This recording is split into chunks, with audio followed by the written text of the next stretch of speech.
What's up, everyone? Andy Drifter here. I hope your day is going well. We are at the halfway point of this year's Major League Baseball season. We've witnessed a lot of great games, a lot of great stats being compiled. So let's talk about MVP winners in the National League and American League potential MVP winners. We'll start off with the American League. There really isn't much to discuss there. The clear-cut choice for AL MVP at this point is Shohei Ohtani. He's the sole reason that the Angels are even hanging around in that wild card mix. Now, they did take a blow not too long ago with Mike Trout and his hand. He'll be out 4 to 8 weeks. Will they be able to sort of stay in the mix and be mathematically within striking distance of an AL wild card spot? That remains to be seen. Shohei, he has already set so many records, and he's about to break some new ground if he continues to do what he's been doing. Keep in mind, there are 32 players in the history of the game who have 2 or more MVPs, but none of them have ever won 2 unanimous MVPs. Shohei was the unanimous winner 2 years ago, and I can't imagine any sports writer not voting for him for that first place slot in American League MVP voting. This guy, it's a shame that baseball does not get the same kind of coverage as football and basketball, because what this guy is doing is not just historic, it's just insane. He is the frontrunner for AL MVP, and he will most likely finish in the top 5 in Cy Young voting. Now, let's look towards the trade deadline. I don't see the Angels trading him away. He's going to finish out his season in Anaheim. They'll give him a tearful goodbye at the end of the season. I think Angel fans have already come to grips with the fact that he is going elsewhere next year, perhaps the Dodgers, the Mets. Of course, the Yankees, they're always in the mix. They could desperately use him. So that is my pick for AL MVP at this point. Now, let's talk about the National League MVP award. I do believe at this point it is Ronald Acuña's award to lose. I'm not going to go as far as to say that he is the unanimous choice at this point, only because that Braves lineup is so stacked. There are 7 players on that team that could possibly hit 25 to 30 home runs. That's never done before. So the reason I bring that up, if Acuña was to get injured, I do believe the Braves will still be fine.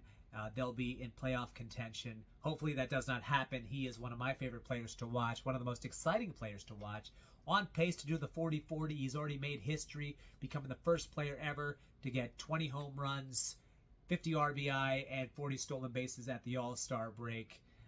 He did finish in the top 5 in MVP voting in 2019, where he almost did the 40-40 there. But there are some dark horses in the race for NL MVP to consider. Acuña's former teammate Freddie Freeman is having a very nice season with the Dodgers. He is in the top 5 in just about every major statistical category.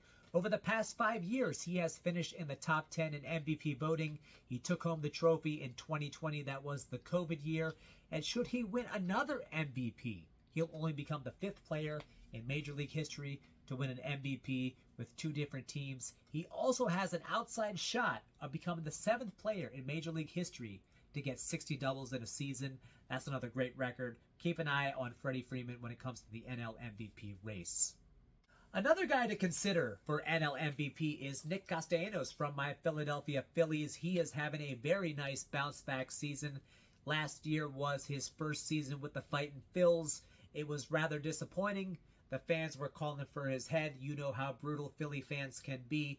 But this year he has righted the ship, and he is in the top 10 in many statistical categories. He had a career year with the Reds in 2021, and it seems like he is sort of duplicating what he did in 2021. So keep in mind for Nick Castellanos.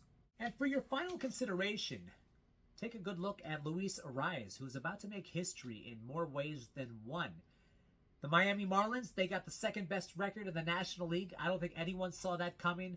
Arias, he is a big part of that. He has been flirting with 400 all season long. He went into the All-Star break with a .383 batting average. He's also leading the majors in hits and on-base percentage.